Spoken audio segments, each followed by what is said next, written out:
Welcome back to The Breakdown with me, NLW.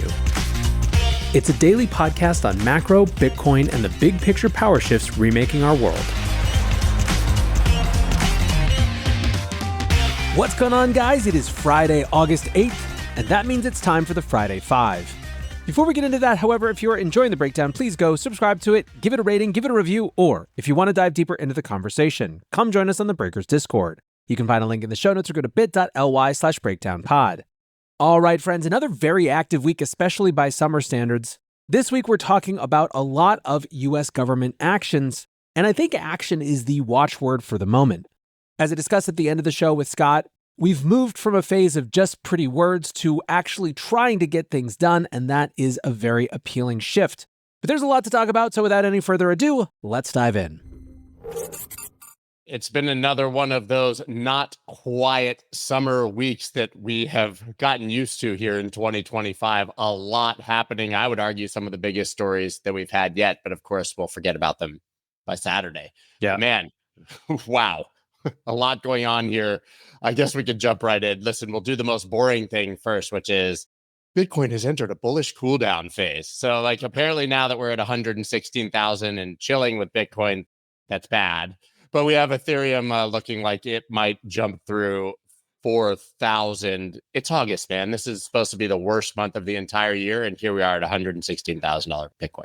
Yeah, listen, I love a good narrative architecture, and bullish cooldown is actually a great phrase. The funny thing about it is that I actually think it's a useful descriptor. It actually says pretty well, I think, what's going on. Basically, the foot has come off the gas for a variety of reasons. There's plenty of factors going on around and outside the asset that make it sort of pause. But bullish cooldown, I think, is sort of accurate or reflective of the fact that all of our language around these things is dramatic, right? If it stops going up, that means we are crashing right on back down. So I think it's a great phrase, even regardless of the fact that it's a little pitchy. Yeah, I don't mind it. I think that it's decent and it's probably accurate. And the fact that we're not down 45% in August is probably really good news when we usually get these brutal summers. But let's just dig into the news. There's so much, and almost all of it is tied to the United States government in one way or another, which has become the trend clearly throughout the summer and since Trump took over. But SEC declares liquid staking is outside of securities law in latest guidance following Project Crypto Initiative. So dig in. So this is a big one. The discourse around it has been interesting. So this follows from the big sort of Paul Atkins speech that we got that basically is sort of decriminalizing, four-letter wording securities, right? Part of what was so powerful about that speech that we got from the new SEC chair is not only that it was sort of allowing crypto to have a seat at the securities table and find ways to play and do interesting things. It was also a broader reminder that innovation around securities is a big, important part of American financial markets. It's part of why they've been successful, and we want to encourage that, not discourage that. And that's such a breath of fresh air coming off of just absolutely years where crypto had to constantly make sure and argue, in every way possible that nothing it was doing had any sort of resemblance to securities types transactions. And so that was the sort of frame setting speech. Now we're starting to get specific manifestations of that, right? And this, I think, is part of that. So this was guidance around liquid staking. Is very kind of detailed and nuanced, probably beyond the scope of the show to go into the exact details. But what was interesting about it was the SEC was very clearly saying, this is an important path on the road to this sort of broader bringing crypto into the traditional financial system. I think a lot of the folks who are now have to go figure out what to do with this guidance feel like, it opens up as many questions as it solves. But I think that if you kind of read the tea leaves, and I think Nate Garassi, formerly of the ETF store, said this pretty clearly. To him, it looked like they were trying to clear the way for staking with the ETH ETFs, basically. And I think that that's probably the right way to read this. And more clarity on staking as a service, which was one of the big... You can't hear me? Still not. I'm going to refresh. Cool. We're going to get a refresh from NLW. I think the best tweet of the entire week, as I mentioned on other shows, was when Jesse Powell, the founder of Kraken, simply quote tweeted this news and said, can I get a $30 million refund? Because you guys might remember that they paid $30 million fine effectively for staking as a service. Can you hear me now? I can. So I was just saying that what I was leading into there, and I just mentioned obviously Jesse Powell's hilarious Yeah. tweet. Can I get a And refund? I get my 30 million back. But this, liquid staking is oddly specific, but this Yeah. also really lets you know that staking as a service, which a lot of these exchanges are providing and was one of the major sticking points of the last administration, is going to be fine. Yep. I would view this as likely the first guidance of a set of guidance around these issues, and they just didn't want to take on too much. We're not used to this, but we're in a paradigm now where they don't have to deal with everything all at once in every communication, because this is just part of now what they do. It's actually considered part of their job, which is, nice. Crazy to think about that. And listen, the person kind of behind all of it who's been driving even anything reasonable from the SEC through the Gensler era, of course, is Hester Peirce. And she gave a banger of a speech here. Zealously defend financial privacy in crypto era. If you missed it, peanut butter and watermelon financial privacy in the digital age. And this, of course, we had the Roman storm kind of at the end, but I'm going to tie that into this one. So what's Peirce talking about here? What this represents to me is the fact that now that the leading advocates don't have to fight tooth and nail for every small common sense change that needs to be, and a lot of those balls are now rolling down the hill. Peirce gets to turn her energy to the bigger, larger kind of arguments like this that are about sort of much more fundamental issues. And I think that's what this speech is it's a call for the instantiation in politics of rights to privacy. She talks through all the different ways that, all the different privacy preserving technologies, what they mean. But ultimately, it's just a sort of a much broader call than around any one specific thing. Do you think that this is inspired by the fact that this case was ongoing and just ended? Tornado Cash co-founder found guilty but avoids worse counts? Or do you think that she's just taking the opportunity and the tailwinds to make sure that people realize that everything has not been addressed and that privacy is a major issue? I think it's a combination. It would be very strange for it to be completely unrelated given the timing, right? I think that, the Tornado Cash trial has brought up one of the parts of it that's sort of most relevant for our industry is that even in the context of everything getting better, basically, there's still this sort of criminal prosecution, which we'll get into it, but really ran in the face of previous guidance. It shows that there's still real questions around how the government is and will look at these issues.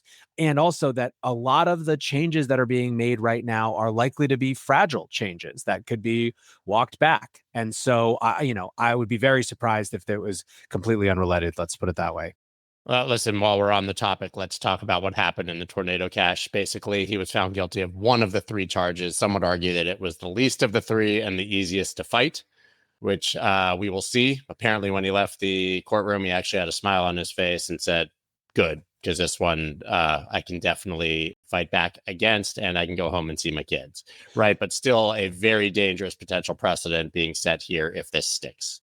Yeah. So basically, it was a sort of conspiracy to run an unlicensed money transmitter business was the one that he was found guilty on. The other two were, actually committing money laundering, intent to do that. Those are the ones that had a hung jury.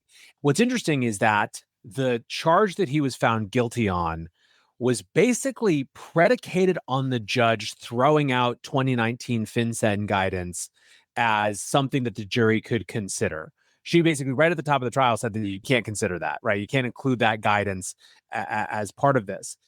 However, in the wake of it, she acknowledged that it was an extremely fluid, open question. She thought that this question in particular was some of the most interesting. She also declined to remand him during the sort of the period before sentencing and before, potential appeals. She basically made kind of a two-part point, which was one is there's very likely to go to appeals. This guy has a good reason to want it to go to appeals. I don't think he's a flight risk because there's so much room to contest. What a statement. This. What a statement. No, this is probably wrong. So yeah, exactly. And two, there's like guys, really good standing.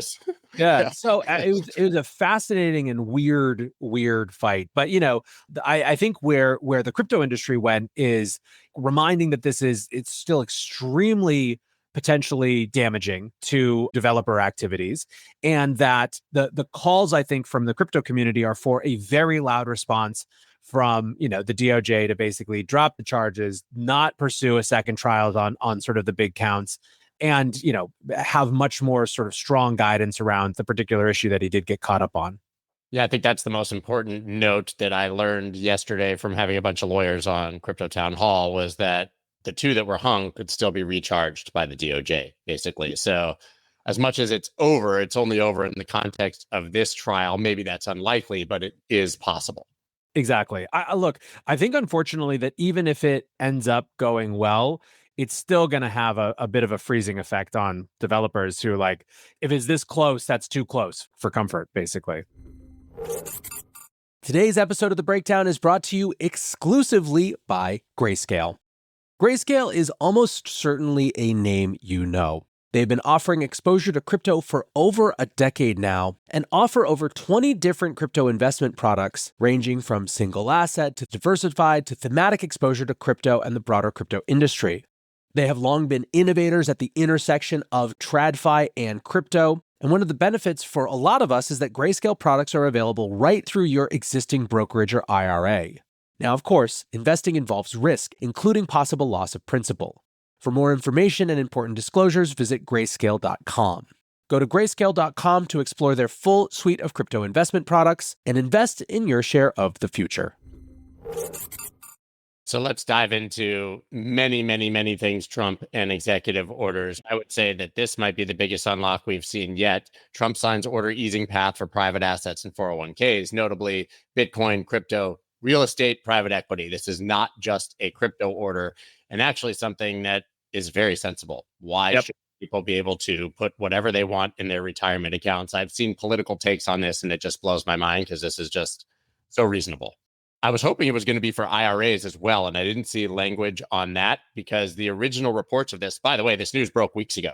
There's all these self-directed IRA companies that you can sort of opt out of the main IRAs, and you can already do these things. So I was surprised that we didn't see language specifically on those, but still a huge unlock. You're talking about $12.5 trillion of available money that can now theoretically, we'll see how the mechanics work, but invest in crypto and Bitcoin tax-free in a retirement account.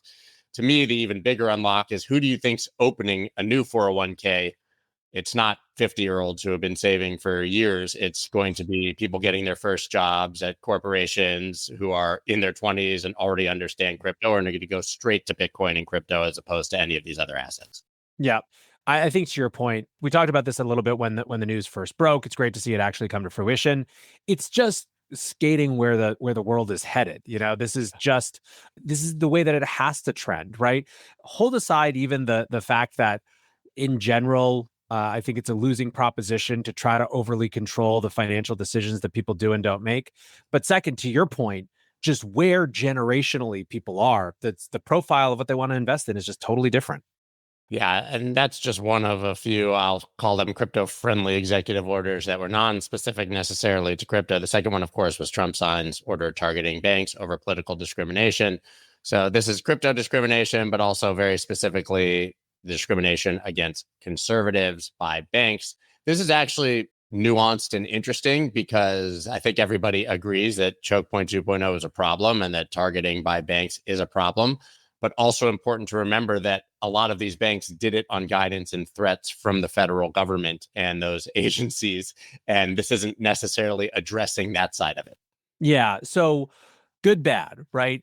Good is that it's a good reminder that it's very different to make big proclamations around how you shouldn't do an Operation Choke Point than to actually have mechanisms to ensure that it doesn't happen again. We had proclamations last time that you shouldn't do it again, and then it happened again. So I think that it's good that we're seeing an orientation towards action. Now, practically, what makes this type of activity so insidious is that it's whispers and suggestions. It's not things that are written down. It's basically playing on conservative risk mitigation policies that banks have to just, it's not worth it, right? And so it's very, very difficult to actually kind of identify a locus of power where you can even, kind of make these issues. However, to the other point, it did feel to a lot of people fairly retributive in this case and not really about like an actual analysis of where the root problem was. Caitlin Long called that out immediately. She's basically, this is pointed in the wrong direction. The banks did this not because the banks a priori hated crypto, although certainly some of them were more enthusiastic. Hello, Bank of America. But it was guidance from the government. And so to the extent that we're taking actions, that's sort of the directionality that maybe we want to be pointed in. But as I said, this language actually specifically is about politically targeted. Yeah. Right. So what do you think of the crypto Operation Choke Point 2.0 being lumped in with Trump basically saying, hey, there was a couple banks that wouldn't give me accounts, so conservatives have been targeted. I've dug deeply into Operation Choke Point 2.0. I haven't dug deeply into the political side of banks not giving people accounts. Look, to the extent that it's a real thing, it's a thing that shouldn't happen. Look, Operation Choke Point 2.0 is just Operation Choke Point in general. This type of policy is the single greatest example of why you shouldn't wish bad things on your enemies, because we live in a political system where the pendulum swings and, you might like that banks and guns and, whatever was blocked on that side. But as soon as it goes the other way and it's access to reproductive care or things that is important to your political position, it becomes very clear why this is a problem. So look, I don't have a super strong opinion on how endemic or widespread conservative blocking is. I would prefer in general to not have crypto like lumped in with culture war issues to the extent that that's what's happening. But it's a very obvious and important thing not to be happening, regardless of which group gets targeted for what reason. So I'm okay with it, even if it's a little bit of a lumping.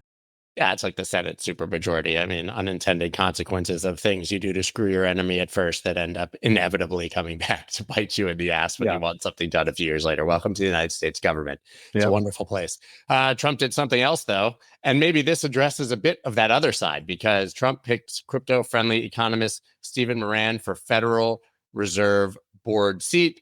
Trump surprise Fed pick buys him time on chair selection. So we know that he's been bullying Powell for ages here, but I think he got an opportunity when we saw the last Fed governor last week step down to put someone friendly in already.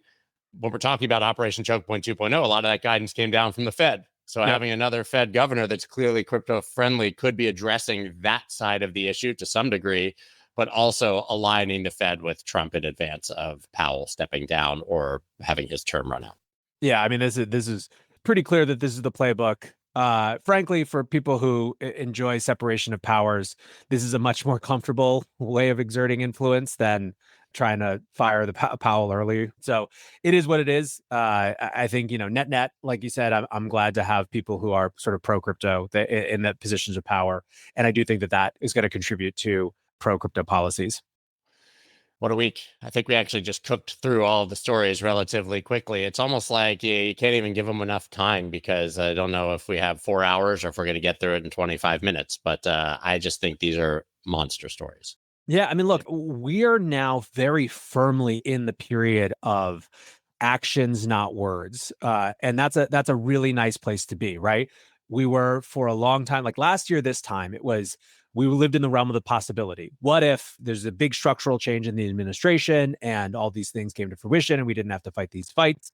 Then for a long time, we were in the phase of like, okay, now we're here, and there's big, bold pronouncements and like work that is now assigned to different departments. And now finally, we're turning the corner into action phase. And, part of the reason that I think it goes fast, that we have so much, is that there's a lot of action to be done. So I think it's encouraging that we sort of have more than we can easily cover every week.